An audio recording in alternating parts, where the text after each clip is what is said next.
성도 여러분, 한 주일 동안 평안하셨습니까? 안녕하세요. 이제 마지막 한 해를 보내는 안식일에 성만찬 예식을 통해서 우리 마음을 다시 한번 겸비케 하고 또 하나님의 은혜를 강구할 수 있는 귀한 특권을 인하여 감사를 드립니다. 오늘 예식이 또 시간이 많이 필요하기 때문에 순서를 많이 생략을 했습니다. 오늘 말씀을 간략하게 드리고 이어서 겸손 예식을 갖고 그리고 성만찬 예식에 임하도록 하겠습니다. 빌립보서 2장 5절로 8절 말씀입니다. 너희 안에 이 마음을 품으라. 곧 그리스도 예수의 마음이니 그는 근본 하나님의 본체시나 하나님과 동등됨을 취할 것으로 여기지 아니하시고 오히려 자기를 비워 종의 형체를 가지사 사람들과 같이 되셨고 사람의 모양으로 나타나사 자기를 낮추시고 죽기까지 복종하셨으니 곧 십자가에 죽으시며 우리 신앙의 표준과 목표는 그리고 우리가 추구하는 모든 것은 예수 그리스도십니다. 예수님처럼 닮아가고 예수님이 사셨던 대로 살고 예수님께서 원하셨던 대로 그 원하시는 삶을 살아가는 것이 우리의 이 땅에서의 신앙생활의 가장 중요한 방향이 되어야 될 것입니다. 그러나 예수님을 닮아가고자 하는 우리들의 삶이 때로는 예수님과 반대로 가는 그러한 삶의 모습들을 우리 스스로 많이 느끼게 됩니다. 예수님이 목숨을 주기까지 낮아지시고 겸손하시고 다 내어주셨지만 우리는 여전히 살아있고 우리의 기득권을 또 우리의 편리를 우리의 안위를 먼저 생각하면서 우리가 무엇인가 가지려고 하는 그런 마음들이 많이 있습니다. 예수 그리스도의 낮아짐의 정신이 오늘 우리의 삶에 얼마나 신앙에 중요한 것인가를 다시 한번 생각하는 시간이 오늘 예식이 되었으면 좋겠습니다. 지난 성탄절에 한국에서 기독교가 그동안 상당히 아주 여러 가지 무리를 일으키고 또 종교 지도자들이 사회에 분이되지 못하므로 기독교의 설 자리가 거의 없어진 듯한 그런 분위기였습니다.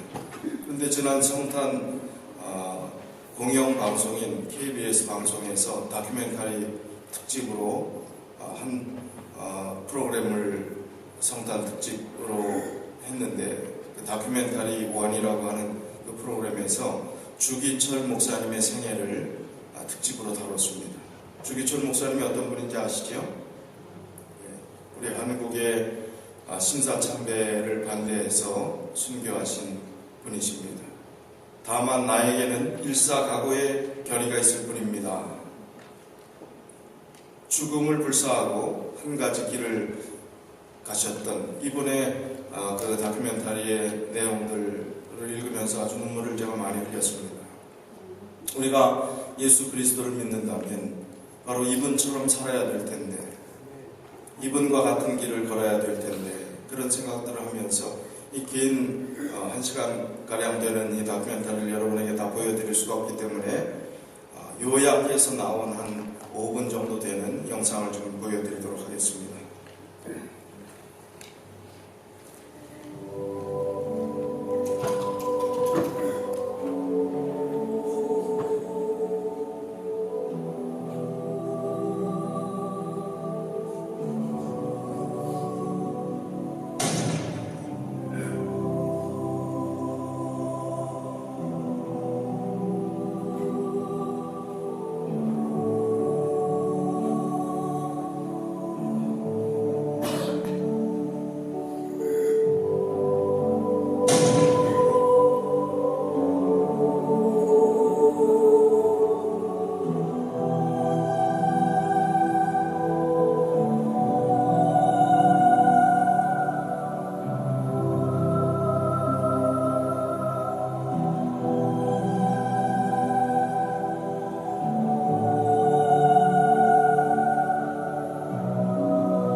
강인한 분이 아닙니다. 나약하고 겁이 많은 평범한 연약한 인간일 뿐이었습니다.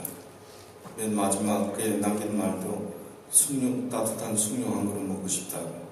그러나 하나님께서 그와 함께 하셨고 그가 일사각오로 평생 하나님의 길을 걷기로 결심했던 그 믿음을 끝까지 붙잡았을 때 그런 생명을 내어놓기까지 예수님의 길을 한 번도 흔들림 없이 그 길을 끝까지 걷게 된 것입니다. 자랑스럽게도 제7회 예수재림교회 여러분이 몸담고 있는 이 교단에도 신사참배를 거부하고 순교하신 최태현 목사님이 저희 교단에도 계십니다.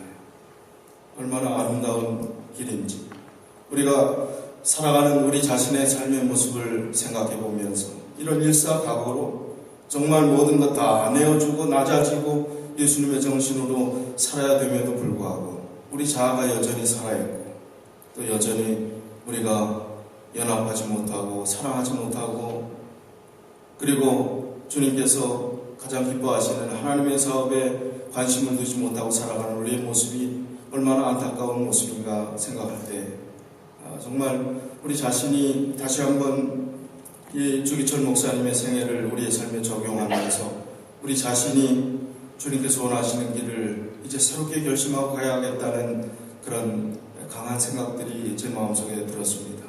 그리고 이 한 해 지나기 전에 우리 모든 교우님들 마음속에도 예수 그리스도의 겸손으로 다 낮아져서 모든 기득권을 내려놓고 모든 섭섭함을 다 내려놓고 하나님께서 우리에게 명령하신 사명에 집중하고 주님께서 원하시는 그 길을 위해서 최선을 다하는 것이 우리가 해야 될 오늘의 본분이라는 강한 생각입니다. 주기철 목사님이 기도하셨던 기도문 중에 1939년 겸손하기 위하여라는 말씀으로 기도하셨던 내용이 마음에 와닿습니다. 이분은 5년 4개월 동안 감옥에 들어갔다 고문받고 조금 상황이 일본 군들이 너무하다 싶으면 또 방면하고 들락날락하기를 5년 4개월 동안의 옥고를 치르셨습니다. 이분이 겸손하기 위하여라는 제목으로 이런 기도문을 남기셨는데 신이시여 당신은 사람들이 다 외면하는 거린과 나환자의 벗이 되셨습니다. 존귀하신 당신이 그토록 낮아지셨으니 비천한 저는 어디까지 낮아져야 하겠습니까? 당신이 제자의 발을 씻기셨으니 나는 나환자의 발을 핥게 하여 주옵소서. 모든 사람의 발 앞에 짓밟히는 먼지와 티끌이 되게 하여 주시옵소서. 자기 자신은 모든 사람의 발 아래 짓밟히는 먼지와 티끌이 되어도 좋다. 예수 그리스도만 있다면 그런 믿음의 정신으로 살아가셨던 주기철 목사님께서 수차례 옥고를 치르던 중에 7개월 만에 다시 풀려나서 그는 의성의 감옥에서 석방되자마자 대구에서 밤 열차를 타고 아침 10시 조금 넘어 평양역에 도착하고 그토록 사랑하던 삼정현 교회 담임하던 그 교회 직행에서 이제 설교 예배를 드리는 그 설교가 마지막 설교가 되었는데 그 설교의 제목은 나의 5종목의 기원, 나의 5가지의 기도 제목이라는 마지막 설교입니다. 그 내용을 간단하게 요약해서 말씀을 드리면 첫 번째 기도는 죽음의 권세를 이기게 하여 주옵소서가 첫 번째 기도 제목이었습니다. 나는 바야흐로 죽음에 직면하고 있습니다. 내 목숨을 빼앗으려는 검은 손은 시시각각으로 내 가까이에 뻗어오고 있습니다. 죽음에 직면한 나는 사망의 권세를 이기게 하여 주옵소서 하고 기도하지 않을 수 없습니다. 무릇 생명이 있는 만물이 다 죽음 앞에서 탄식하며 숨쉬는 인생은 모두 다 죽음 앞에서 떨고 슬퍼합니다. 사망의 권세는 마귀가 사람을 위협하는 최대의 무기인 것입니다. 죽기가 무서워 의를 버리고 죽음을 피하려고 믿음을 버린 사람이 얼마나 많습니까? 사도의 우두머리 베드로도 죽음이 두려워서 가야바의 법정에서 예수를 부인하고 계집종 앞에서도 3번이나 맹세하였으니 누가 감히 죽음이 두렵지 않다고 장담하겠습니까? 아담과 하와가 범죄한 후에 사람은 다 죽었습니다. 제왕, 장상, 제사, 가인도 다 죽었고 성현, 군자, 위인, 걸사도 다 북망산에 가 묻혔습니다. 죄 없이 억울하게 죽는 약자도 불쌍하지만 사랑하는 아내를 두고 죽는 사람, 가엾은 아이를 두고 가는 어머니의 비참한 죽음도 허다합니다. 폐결핵 환자로 요양원에 눕지 아니하고 예수의 종으로 감옥에 갇히우는 것은 얼마나 큰 은혜입니까? 자동차에 치여 죽는 사람도 있는데 예수의 이름으로 사형장에 나가는 것은 그리스도인의 최대의 영광입니다. 주님을 위하여 수백 번의 죽임을 당한들 무슨 후회가 있으리오마는 주님을 버리고 1000년 살고 10,000년 산다 한들 그 무슨 저주스러운 삶이리요. 오 주여, 이 목숨을 아끼어 주님을 욕되게 마옵소서. 주님은 영원토록 찬양받으실 영광의 하나님이십니다. 주님은 나를 위하여 십자가에 달리셨습니다. 머리에 가시관을 쓰시고 두 손과 발이 쇠못에 찢어져 최후의 피 한 방울까지 다 쏟으셨습니다. 주님 나를 위하여 죽으셨거늘 내 어찌 죽음을 무서워하겠습니까? 다만 일사각오가 있을 뿐이올시다. 두 번째 기원은 장기간의 고난을 견디게 하여 주옵소서라는 제목입니다. 저는 이 제목을 가지고 항상 기도했습니다. 그들의 고문이 끈질긴 만큼 나는 더욱 기도하지 않으면 안 되었기 때문입니다. 단번에 받는 고난은 이길 수 있으나 웬만한 믿음을 가지고는 오래오래 끄는 장기간의 고난을 참기 어렵습니다. 칼로 베고 불로 지지는 형벌이라도 단 한 번에 죽어진다면 그래도 이길 수 있으나 한 달, 두 달, 1년, 10년 계속하는 고난은 참으로 견디기 어렵습니다. 그것도 절대 면할 수 없는 형벌이라면 할 수 없이 당하지만 한 걸음만 양보하면 그 무서운 고통을 면하고 도리어 상 준다는데 많은 사람들이 넘어갑니다. 말 한마디만 타협하면 살려주는데 용감한 신자들도 넘어지게 됩니다. 하물며 나 같은 연약한 약졸이 어떻게 장기간을 견디어 배기겠습니까? 다만 주님께 의지하는 것뿐입니다. 예수께는 끝까지 참는 사람은 구원을 얻으리라고 신신부탁하였습니다. 사랑하는 교우 여러분, 주님도 십자가를 직면하사 그 받으실 고난을 인하여 겟세마네 동산에서 피땀 흘려 기도하시고 십자가의 그 혹독한 고통을 이기셨습니다. 두 손과 두 발이 쇠못에 찢어질 때 그 고통이 어떠하였으리요? 나와 여러분의 피, 억만 죄인의 죄짐 대신 지실 때 그 고통이 너무 심해서 엘리 엘리 라마 사박단이라고 부르짖었습니다. 그 고통의 소리를 우주도 감당하지 못하여 태양도 빛을 잃고 그 고통의 핏방울은 땅도 감당할 수 없어 지축이 흔들리고 지진이 터졌던 것입니다. 내 주여, 예수 날 위하여 이렇게 고난을 참으셨는데 내 당하는 고난이야 그 무엇이겠습니까? 세 번째 기원은 노모와 처자를 주님께 부탁한다는 기원이었습니다. 저는 80이 넘은 어머님이 계시고 병든 아내가 있고 어린 자식들이 있습니다. 남의 아들로서의 의무도 지중하고 남의 가장 아비 된 책임도 무겁습니다. 자식을 아끼지 않는 부모가 어디 있으며 부모를 생각하지 않는 자식이 어디 있겠습니까? 내 어머님이 나를 낳아 애지중지 키우시고 가르치시는 애가 태산같이 높습니다. 어머님을 공양하지 못하고 잡혀다니는 불효자의 신세. 어머님 생각이 더욱 간절합니다. 내 어머님은 금지옥 복역으로 키우신 이 몸이 남의 발길에 채이고 매맞아 상할 때 그 가슴이 얼마나 아프시겠습니까? 춘풍, 추, 비바람이 옥문에 뿌릴 때에 고요한 밤 달빛이 철장에 새어들 때에 어머니 생각 간절하여 눈물 뿌리기도 하였습니다.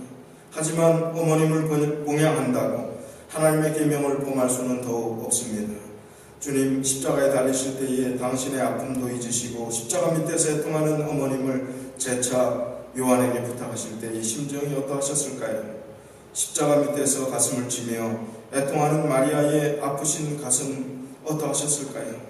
당신 어머님을 요한에게 부탁하신 주님께 내 어머님도 부탁합니다. 불효한 이 자식의 공양보다 무소불능하신 주님, 내 어머님을 부탁하고 나는 주님 자취를 따라가렵니다. 연약한 나를 붙들어 주옵소서. 사랑하는 어머님을 80이 넘으신 내 어머님을 자비하신 주님께 부탁합니다. 그리고 남편 된 자로서 책임을 못하는 그 아내에 대한 절절한 이야기들이 나옵니다. 그리고 반역자의 자식이라고 손가락질 당하고 따돌림 당할 내 아들을 위한 구구절절한 기원이 있습니다. 네 번째 기원은 의에 살고 의에 죽도록 하여 주옵소서입니다. 사람이 이 세상을 태어나서 사람으로서 마땅히 행해야 할 의가 있습니다. 나라의 신민이 되어서는 충절의 의가 있고, 여자가 되어서는 정절의 의가 있고, 그리스도인이 되어서는 그리스도인으로서의 신앙의 정조가 있습니다. 그래서 제갈 공명은 무너지는 한나라를 붙잡고 오장원에서 죽기까지 국궁 진쇠 사이후이 즉 죽기까지 충성했습니다. 인간끼리의 의도 이럴진데 하물며 하나님을 섬기는 우리야 어찌해야 하겠습니까? 오직 주를 위하여 죽고 또 교회와 그 의를 붙잡고 죽도록 충성해야만 하지 않겠습니까? 그리스도인이 되어 주님을 향한 일편단심 변할 수 있으리라. 사드락 메삭 아벳느고는 신앙의 대의를 지키느라 풀무불에도 뛰어들었고, 다니엘은 이 이스라엘의 정신을 가슴에 품고 사자굴 속에도 들어갔습니다. 이 모두가 오직 예수를 사랑하는 까닭에 믿음으로 행한 일들입니다. 예수를 사랑하니 용광로 같은 풀무불이 두려우랴. 예수를 사랑하니 굶주린 사자굴도 두렵지 않도다. 스데반은 돌에 맞아 죽고 베드로는 십자가에 거꾸로 달렸습니다. 다섯 번째 기원은 내 영혼을 주님께 부탁합니다 입니다. 오 주님 예수여, 내 영혼을 주님께 부탁하나이다. 십자가를 붙잡고 쓰러질 때 내 영혼을 받으시옵소서. 혹여 옥중에서나 사형장에서나 내 목숨이 끊어질 때 내 영혼을 받으시옵소서. 아버지의 집은 나의 집, 아버지의 나라가 나의 고향이로소이다. 더러운 땅을 밟던 내 발을 씻어서 나로 하여금 하늘나라 황금길을 걷게 하옵시고, 죄악 세상에서 부대끼던 나를 깨끗하게 하사 영광의 존전에 서게 하옵소서. 내 영혼을 주님께 부탁하나이다. 요약한 5가지의 기도문을 드렸습니다. 오늘 우리의 신앙의 목표는 순교자인 주기철 목사님과 다를 바가 있으면 안 되겠습니다. 그분이 연약한 인간이고 그분은 순교자였기 때문에 위대한 삶을 살았다고 우리가 똑같은 연약한 존재임을 생각해야 합니다. 그분이 믿었던 신앙이 우리의 신앙이 되어야 합니다. 일사각오가 우리의 신앙의 자세가 되어야 합니다. 오늘 주님께서 돌아가신 그 이유를 다시 한번 생각하고 오늘 가장 낮아진 자세에서 어떠한 소름을 받는 일이 있다 할지라도 예수 그리스도께서 당한 그 소름과 아픔에는 우리가 당하는 고통은 아무것도 아닙니다. 그래서 모든 것 다 내려놓고 예수 그리스도께서 원하신 그 길을 걸어가고 그 길을 닮아가는 그 훈련이 오늘의 거룩한 예식이 되었으면 좋겠습니다. 오늘 이 겸손 예식을 통해서 하나님의 치유의 은혜, 회복의 은혜, 그리고 사랑할 수 있는 은혜까지 경험하게 되시길 바랍니다. 예수 그리스도의 피와 살을 나눔으로 주님의 재림을 손꼽아 기다리며 주님의 소망 안에 거하는 성도들의 삶이 어떠한 삶이 되어야 될지를 각성하고 다시 한번 믿음 안에서 이 한 해를 정리하는, 그리고 새로운 희망을 갖는 아름다운 예식이 되기를 간절히 바라면서 말씀을 드리겠습니다. 기도하시겠습니다. 아버지 하나님, 저희들 주님께서 제정해 주신 가장 거룩하고 귀한 예식을 임하려고 합니다. 주님, 우리 마음에 쌓였던 모든 세상적인 생각과 또 하나님께서 원치 않는 마음의 미움과 시기와 질투와 높아지려고 했던 마음, 그리고 대접받으려고 했던 마음, 그리고 우리가 해결하지 못했던 많은 무거운 인생의 죄악과 짐들을 이제 하나님께서 제정하신 작은 침례의 예식과 같은 세족 예식을 통해서 우리 마음의 씻음을 받기 원합니다. 주님, 깨끗하게 용서해 주시고 우리를 새롭게 해주셔서 주님의 거룩한 성찬에 참여할 때 주님의 재림을 소망하고 간절히 사모하는 기쁨이 넘치게 하시며, 그로 인해 살아계신 주님을 경험하며 주님을 만나며 주님 앞에서 이제 평생 변하지 않는 일사각오의 마음으로 주기철 목사님의 생애처럼 우리의 삶도 거룩한 삶이 되게 하시고 우리의 삶도 예수님을 닮아가는 귀한 삶으로 꼴지어질 수 있도록 축복하여 주시옵소서. 이 한 해 하나님께서 여기까지 인도해 주신 하나님의 사랑을 다시 한번 감사하며 이제 주신 주님의 은혜를 다시 한번 우리가 우리의 삶에 적용하며 아름다운 예식을 통해서 정말 은혜 받는 귀한 시간 되도록 끝까지 저희와 함께 해주시옵기를 예수 그리스도 이름으로 간절히 기도드립니다.